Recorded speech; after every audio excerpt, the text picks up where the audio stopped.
So I sat down yesterday with Pro Football Network's Ian Cummings, and we discussed risers, fallers in this draft class, as well as some guys to keep an eye on, especially going through the second half of the season. Because there are some guys that have been getting some reps recently, and they've been looking mighty good. But what's crack-a-lackin'? It's your boy Broshmo, just in case you did not know so. Go ahead, become a bro and subscribe. Leave that thumbs up if you enjoy the content. And as always, let me know what you think in the comment section below. I do have a 3-round mock draft out with Alex from the Hail Mary podcast. So if you want to check that out, just go to the channel. It's there. But let's go ahead. Let's get to Ian Cummings and enjoy. Yeah, so let's go ahead and get to our fallers then, man. Let's do it. Let's do it. There's you want me some. to start? I'll let you start, man. I'll let you start. All right. That way I can hack away at my list if you cover anybody. There we go. Putting the pressure on me. I'm okay with it. I can deal with it. I'm going to go with Ohio State edge rusher Zach Harrison. This was a guy, I did my scouting report on him ahead of the season, and I liked him. I thought he had first-round upside, but he hasn't really been super consistent this year, and either as a pass rusher or a run defender. And the big issue with me is that as a pass rusher, he's got explosiveness for sure. I mean, I think he tested with like a 4.47 at 6'6", 260. So that's insane, but he can explode around the edge. But once he gets to that apex, once he has to bend around the edge, he's not flexible at all. He's kind of just I don't know. I'm trying to find an analogy, but he's a one-note pass rusher, man. Yeah, exactly. He's not bendy at all. He can use his length for like bull rushes and stuff. But that's his move. That's his move. Literally, that's it. It's a bull rush. So I don't know how he translates. He's been sliding down my board.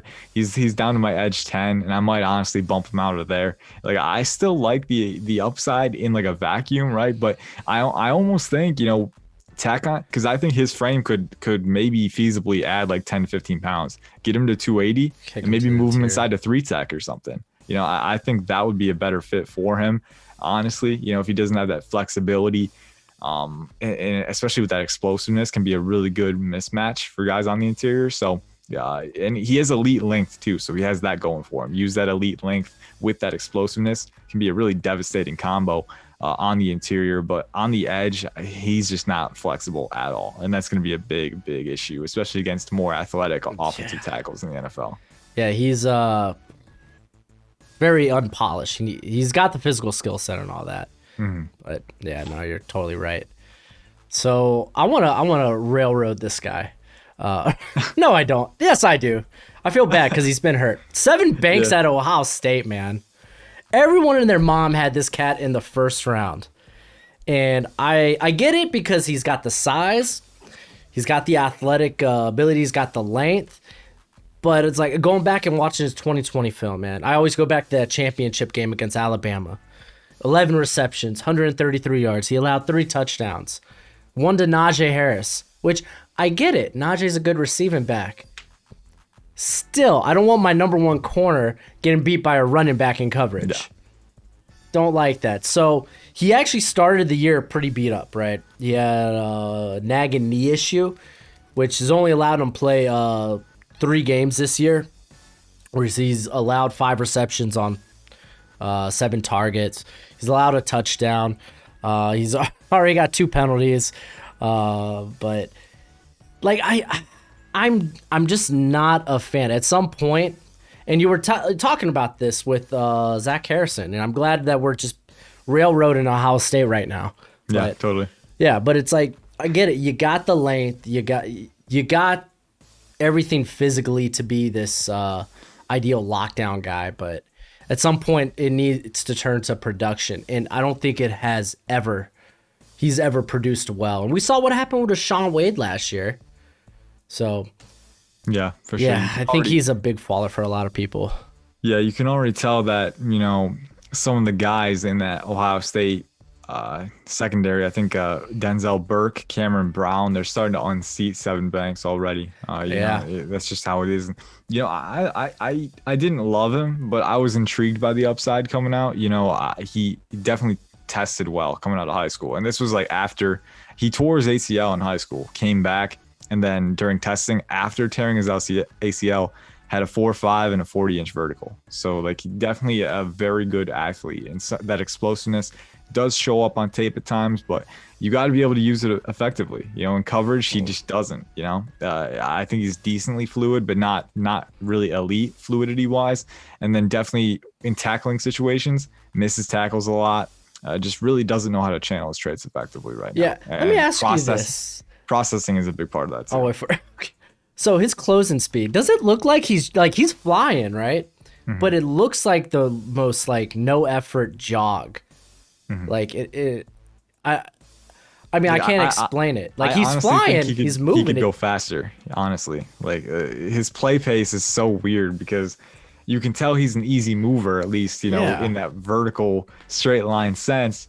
But it's still like you find yourself wanting more, right? Like I don't know. It's just I can't really explain it either, man. It's one of those things where, and he'll be a case study for me for a while because I was very intrigued by the upside, but sometimes guys just don't really expand beyond that. You know, I still think he'll test well as long as he stays healthy. He's going to test well. Someone's going to take a chance on him, and you know that'll be that. But definitely not what he was hyped up to be before this season as a first round guy. And you know, I'll take some heat for that. I had him in an early first round mock when I was still figuring out the class. You know, dude, I would never, man.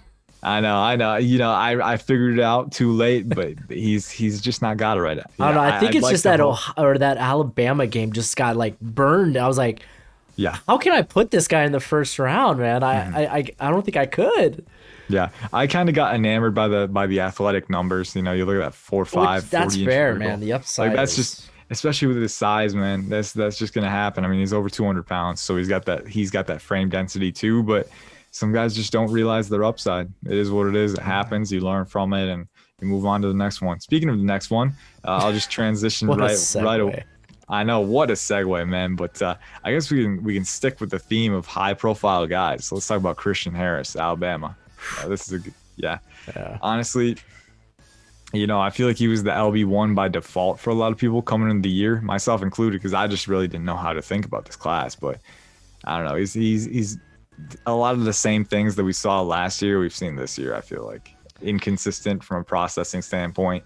Attack angles have been really inconsistent, especially in coverage. Like he'll take really bad angles, and guys will just toast him as they turn off field because he kind of pinched it too much on the inside. So, you know, doesn't really have a good feel for how to use that spacing. He's a great athlete. I mean, when he does turn and run, he can stick with guys, right? But he's not good at using that. He'll take the wrong gaps a lot. I just think, you know, where he is right now, I'd love to say he can stay for another year and fix it. But, you know, some guys, this is just kind of how they are. They stagnate like this. So Christian Harris, like, I think moving to the will and keeping Henry To'o at Mike has helped a little bit, but it hasn't really made a noticeable difference because they've both been kind of imperfect. So I'm not a huge fan of him anymore. I really think Henry Toto is I think he should return. I think there's a lot to like about him. Like I think he tracks ball carriers really well. He just doesn't finish. He's like has one of the worst missed tackle rates in college football right now. Yeah, it's like just a big question mark. I mean, honestly, sometimes for guys that are like just that athletic, it's just a change in scenery. Maybe it's just the system, but yeah, no, I don't disagree with that. Let's actually stick with Alabama though. I want to go over Josh Jobe, man. I think Josh Jobe has been. I never really was in love with him. Like, I don't know. It takes a lot for me to like a less athletic or in terms of speed, corner in general. Like, you have to be like a technician at the line, and I don't think he is that, man. Like, way too often is he's just handsy. He's overly handsy. He had 11 penalties in 2020, and I think he's got like 6 this year. He got toasted in the Texas A&M game for 2 touchdowns. He's just not been this. At least he's not been the same guy now that he's the number 1 corner there. Which, and I think you were actually bringing up the other guy being really good there. For Alabama. Yeah, I think honestly, Josh Jobe, and This is something we saw last year. Whenever it came his way, he was kind of sloppy with his physicality. Definitely physical. Definitely has that edge, right? Yeah, Which physical's right, but yeah, in a vacuum, you'd like to see that from your corners, right? If they are physical, if they kind of do go all out, but you need to control it. He's nowhere near close to being ready in terms of controlling it and channeling it the right way. And that's really going to deflate his stock. He hasn't really improved there this year. I think Jalen Armour Davis is the guy on the other side. There we go. I think he's a more natural cover man. I think he's more fluid. Josh Jobe, again, I like his explosiveness, but I don't think he has great top end speed at the position. And he's not super fluid. Sometimes his feet transitions can be a little bit sloppy, just like his handwork. So, for me, he still has day 2 upside, but he hasn't shown enough progression right now. I think he might switch to day 3, and especially in this corner class. Yeah, because it's getting a lot more. Yeah, exactly. So the margin for error is slim, and he's made a lot of errors. Yeah, and I mean, hey, dude, I'm totally cool with I think, at least for a lot of guys in the NFL, you'd rather teach someone who's physical to be less physical than having to teach someone that's not physical to be physical in general. Typically, it's a bit tougher. That's just a mentality thing. But you look at his, how he plays, man. Dude, if you're getting called for, 17 penalties in the last 2 seasons, imagine what it's going to be in the NFL. We saw it with Georgia corner, what was it, DeAndre Baker. I mean, I guess physicality was the least of his concerns, but but still, I think it rings true. It's he had a very tough time initially getting called for a lot of penalties early in his NFL career before everything fell apart there for him. But yeah, it's something where, like with JC Horn, one reason I was comfortable with him is that while that physicality got him into trouble at times, he didn't really rely on it. It was definitely a big part of his game, but he wasn't grabbing all the time. He definitely got over grabby, but he was also really fluid, really explosive, really athletic, and he could use that to drape guys as well, and then wait to use his physicality until the ball was in the air and direct it toward the ball.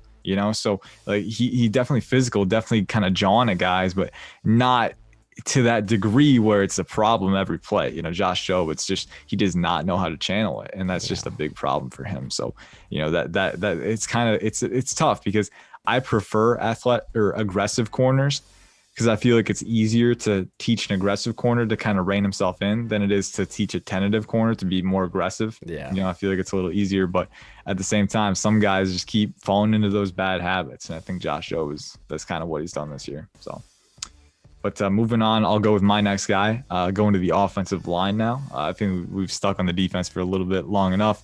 Jackson Kirkland, Washington.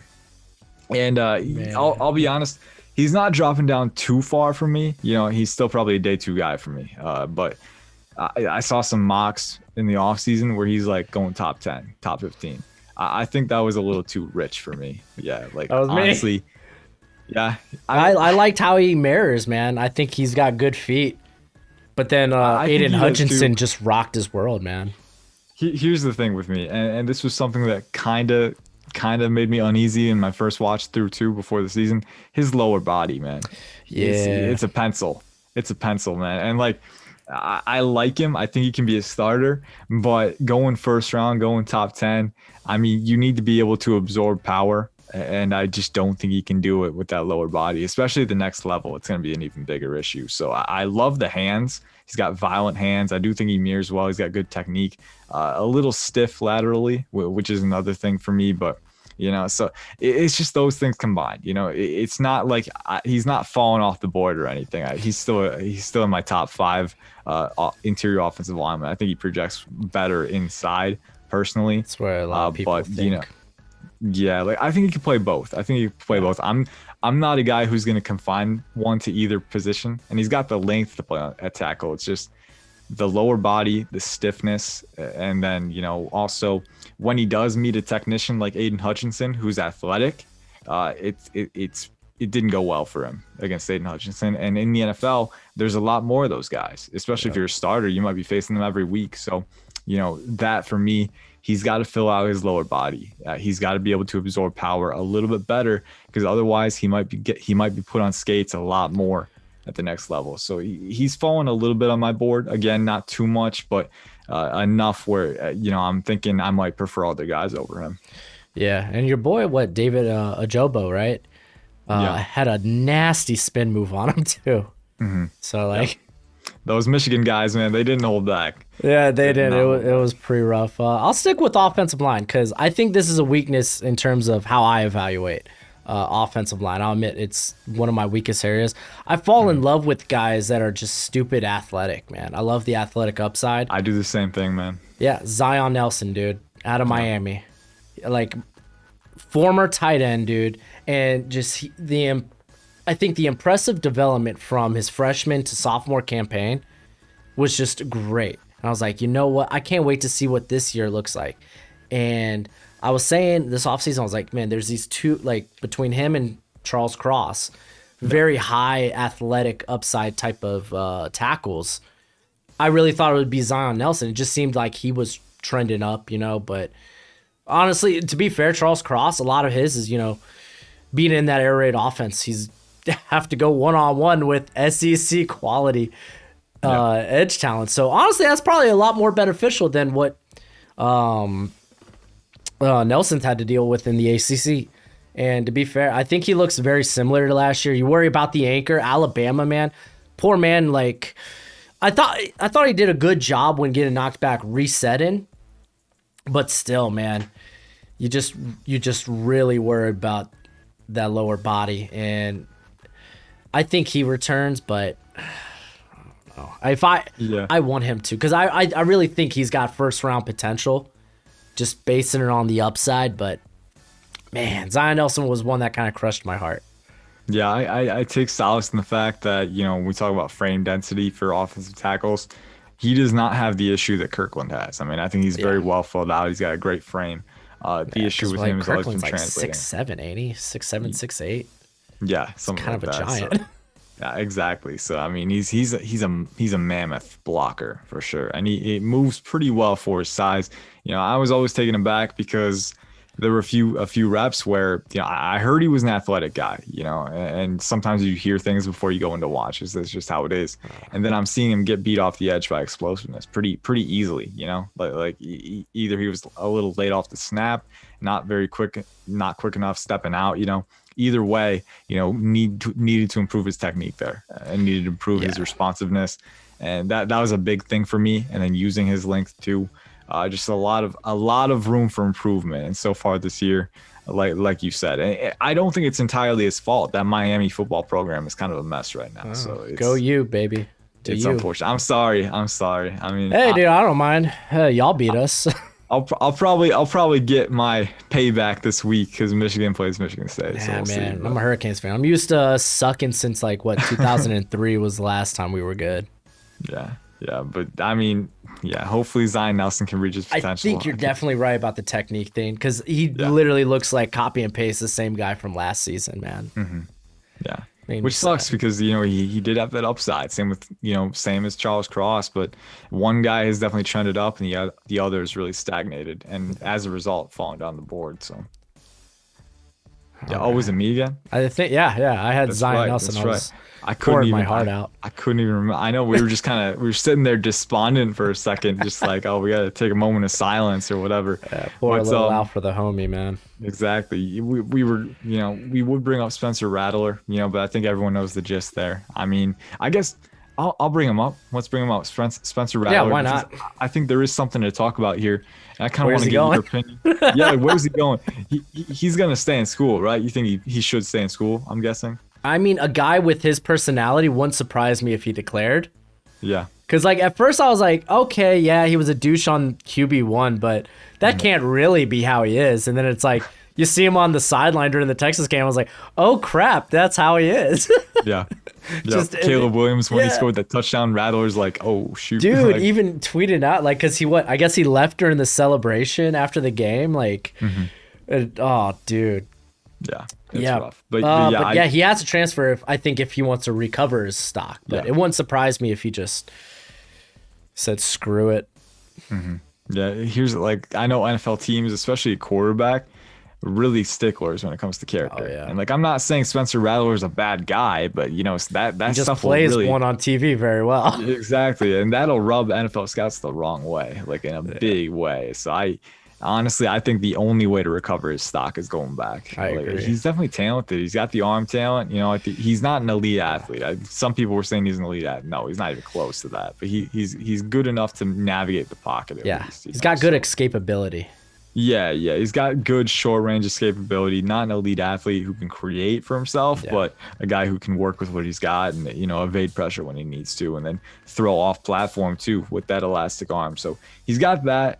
But definitely, you know, decision making was always up and down this year. And you know, it's not all his fault because that Oklahoma supporting cast is pretty bad at times. But you know, I feel like he doesn't go through progressions. He's almost playing like street football. He's just looking for an open receiver. He kind of ad libs a lot. You know? He's just like, I'm just gonna, you know, let my talent take over. And sometimes it works, sometimes it doesn't. So. It worked last year. Not so much this year. Yeah, exactly. Kind of just kind of swinging the opposite direction. So, and Caleb Williams, I mean, it helps when you have that. Again, it helps when you have that athleticism, right? I mean, Spencer Rattler he's not bad there, but we're seeing more and more in modern football. It's definitely more important, you know? Yeah. And so Rattler doesn't quite have that. That played a hand in his benching. You know, it definitely wasn't the only factor, but it played a hand in it. So I think he should stay and transfer, and that's the only way to reset his stock, because I think if he declares right now, he's day 3 at best. So. Yeah, it's like, I mean, you can't deny the talent, but who really wants to touch that, you know? Yeah. Yeah. Where do you think would be a good spot for him? I know this is a tough question. I'm just curious. The first one that came to mind was Tampa Bay, just because, I mean, you know. Oh, I meant in college, but Tampa Bay is not a bad option. Yeah. I'm talking about like if he declared, if he went to college, I would say probably one that's been thrown out a lot is Ole Miss. Yeah. Because Matt Corral's going to be gone. You know, that Lane Kiffin offense could be good. We've seen what it's done for Corral, and a similar talented guy like Rattler could have that effect. Maybe, I don't know. I'm trying to think here. Yeah, Ole Miss is the one that stands out to me. Maybe SMU, maybe like Tanner Mordecai. Because that's where Oklahoma quarterbacks just go. Exactly. You know, that I'm just thinking of teams that have those offenses that open things up a little bit, I guess. But I mean, you gotta, if you're Rattler, you gotta think about your draft stock. You know, where's the best situation for you? And I feel like Ole Miss is the one that stands out to me, and it's one that's in the SEC too. So you're gonna be challenged. But if you're Rattler, you're confident in yourself. Take the challenge, right? Because if you show out against SEC competition, then your stock very well could be back in that first round range. You know, it takes a lot, but you know, that's where I would situate myself if you're really looking to prove yourself again. Because you know, if you make the downgrade to the AAC, some scouts can be like, all right, he couldn't handle the heat, right? So you really got to. Saying he's not going to Miami. Yeah, he's not going to Miami, no, for sure. I mean, well, hey, I mean. I was thinking about quarterbacks, but all the quarterbacks in the ACC might be going, honestly. Like, I mean, Sam Hartman, Sam Howell, Kenny Pickett. So I don't know. Yeah. I think LSU, depending who their hire is, that coach, could be an interesting spot. Yeah. Yeah. And that kind of aligns because the new regime, they don't really have any established, you know, favorites at quarterback, right? So you kind of like bringing some new talent in.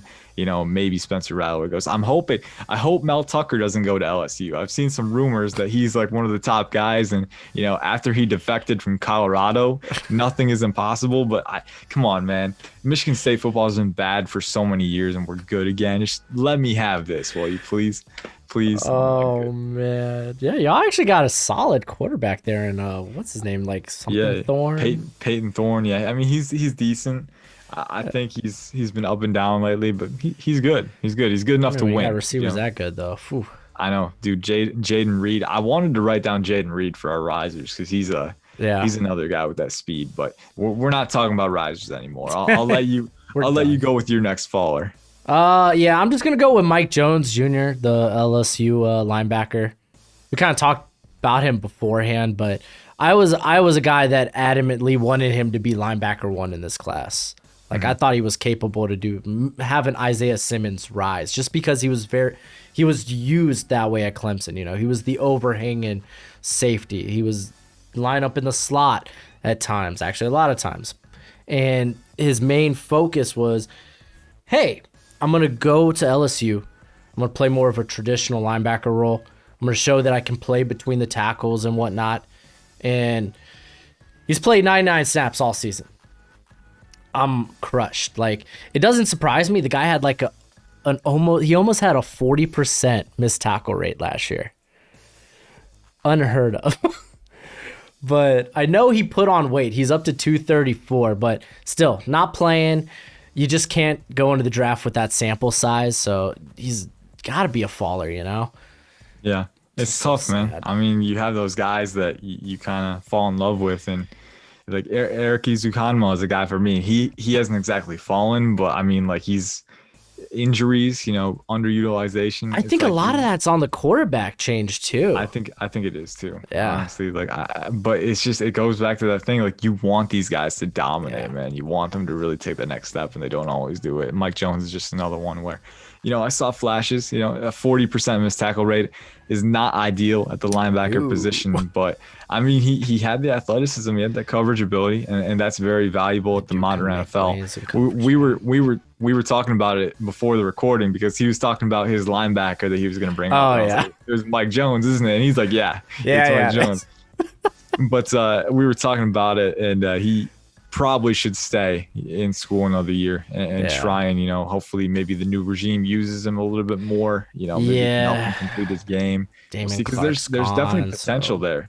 There's definitely potential there. It's just this linebacker class is there's a lot of risers. It's a pretty deep class now, so it might not be a lot of breathing room for him. Yeah, there's especially a lot of guys with huge athletic upside, I think. Yeah. That are like in kind of the same boat as, oh, these guys can be really good in coverage, you know. Mm-hmm. But yeah, you need more than 99 snaps to really compete. Yeah, exactly. You know, that kind of dilutes it a little bit. So unfortunate. It's unfortunate, but it is what it is. I'll go with my final faller here. I had a few other guys, Ventrell Miller, Tyler well, Davis. His was injury, wasn't it? Yeah. Both him and Davis were injury, you know, and it sucks because Tyler Davis I really liked. Ventrell Miller had some buzz, but injuries happen, and they kind of, you know, especially with Miller, redshirt senior, I don't think there's any way you can come back now. So I mean, I feel the same about Davis though. Like that defensive line is so deep. There's so much talent there. You're gonna lose. Like they lost 2 defensive interior guys to the transfer portal last year just because they weren't gonna play. Yeah. So it's like coming back from an injury, you might not get your role back. So definitely something you got to think about. So it sucks because I was a big fan of him coming in the year. You know, I thought he could make that push for a top 3 DT spot, and you know, now he's kind of off the radar. So that's unfortunate. Nehemiah Pritchett from Auburn is another guy who's kind of been really underwhelming this year. Austin Stogner, Oklahoma tight end. He's been really bad. I mean, I feel like, I don't know, a lot of that might be Rattler, because I know him and Rattler weren't on the same page, at least in that Texas game. Like Rattler's first pick, it looked like it was Stogner just ran the wrong route. Yeah. Apparently it was on Rattler. So yeah, it was a miscommunication, bar none, and you can't have those. You know, you just can't have that. So I don't know, but my final faller, and it's more, I think it's more due to the board than the player, but maybe a little bit due to the player too. Justin Ross, Clemson. You know, and this isn't like, again, he's kind of like Kirkland. I don't think he's fallen a ton. I think the first round hype is a little too much right now. You know, I think he's a day 3 guy, maybe early day, or day 2 guy, maybe early day 3. You know, he's got a good frame at 6'4", 205, super smooth. But you know, he's not quite the separator that other guys rising up the board are. I mean, you look at Wan'Dale Robinson from Kentucky, Calvin Austin from Memphis is my guy. We talked about Jameson Williams. We talked about Anais Smith, you know, Khalil Shakir. All these guys can separate and create that space. And Justin Ross, he can, you know, he's pretty good at the catch point. He's had some drops that have kind of, you know, been uncharacteristic this year. He has the injury history. I just don't think he goes quite as high as the hype is kind of insinuating right now. You know, I think he's a day 2 guy. I feel like he's a guy that can return because they've been playing him as like the big slot there. to get him more free releases because of I assume because of the separation issues. But he is a guy that's just like, throw it up and I'll catch it over you. That's kind of like what he was in his career. So I think he could come back just because he's got the extra eligibility. It'd be nice to see, maybe another year after the spinal cord injury or whatever it was, the surgery he had there.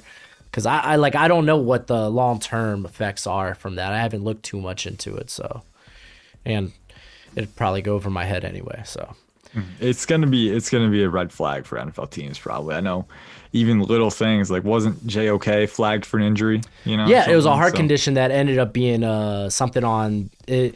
It wasn't even. It was like I guess a false red flag because it ended up not being a thing at all. Mm-hmm. But like no one, like Cleveland didn't even find that out until a couple of days after. Like, oh, we messed up here.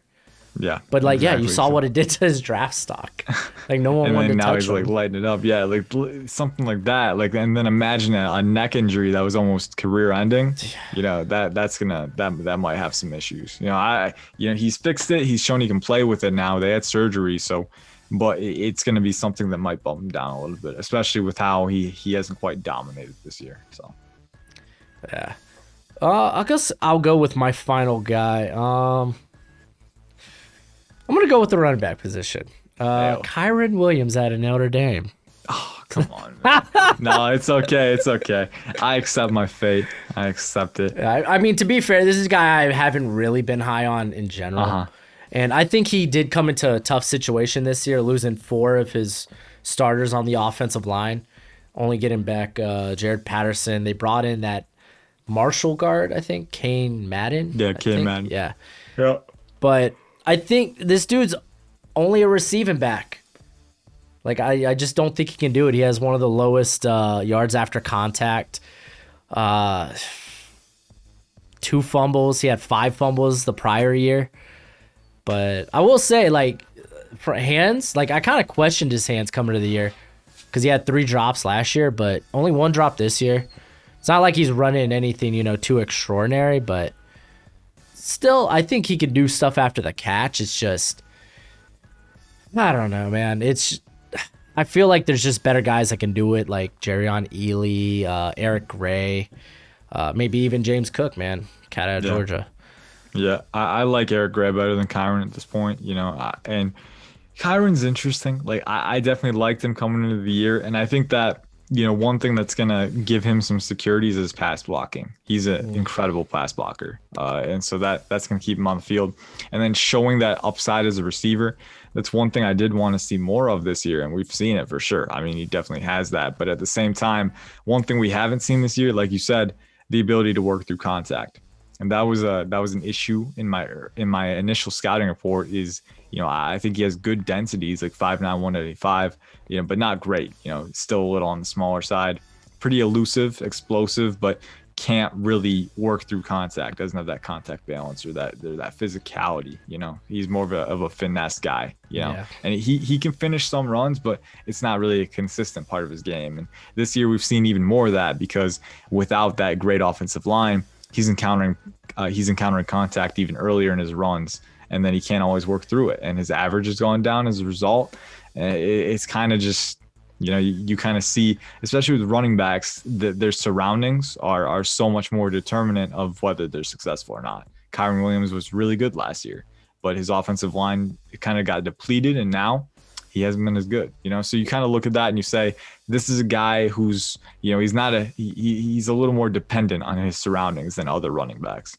They're always going to be dependent on that, but, Kyren Williams a little bit more so. So I look at him as a good, someone might pick him on late day 2, but probably a day 3 guy who can enter a rotation and be a solid player there, but might not be a workhorse. Yeah. I'm like right now, I feel like I kind of have a bias just because lot of people were really high on him, and it was like I Yeah. wasn't. So like I think I had him in like, round one of a mid-day mock. three. I'll take the flack for that. I did. Was that to the Dolphins too, right? It was to the Dolphins too. douche. So that was cruel. That was cruel and unusual punishment. I apologize for that. But no, I mean, and that was just honestly, there was thought that went into it, but it's just like, hey, just trying out different possibilities. I mean, sometimes you want to showcase positions too. Like Yeah, for sure. tight end, So- typically not one that goes in the first round unless it's extraordinary.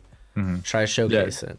The mock drafts definitely have multiple purposes, and that's one of them for sure, is showcasing different players and positions. So like I do try to make sensible picks, but at the same time you don't just want to make repetitive picks either. You want to try and kind of mix up the probabilities, and that was one instance of that. But so far in the season he hasn't done a lot to validate that. I think if there was anyone that was going to go there, probably be Isaiah Spiller, maybe Kenneth Walker, but without his receiving, his passing down upside, or not upside, but security on passing downs probably wouldn't be there at this point. So, and if I'm the Dolphins, I'm not picking a running back anywhere near. Yeah, that, they got bigger problems. They got way bigger problems to figure out. So don't worry, Dolphins fans, if you're watching this, you won't see that from me anymore. Yeah, we might not even have a first round pick in the next few weeks. Honestly, That Deshaun stuff's true. Dude, I don't know what's going on with that. That's just crazy. I mean, that's just insane. But yeah, Kyren Williams, I agree for sure. Like I still like him, but he's definitely a little bit limited when you talk about that workhorse role.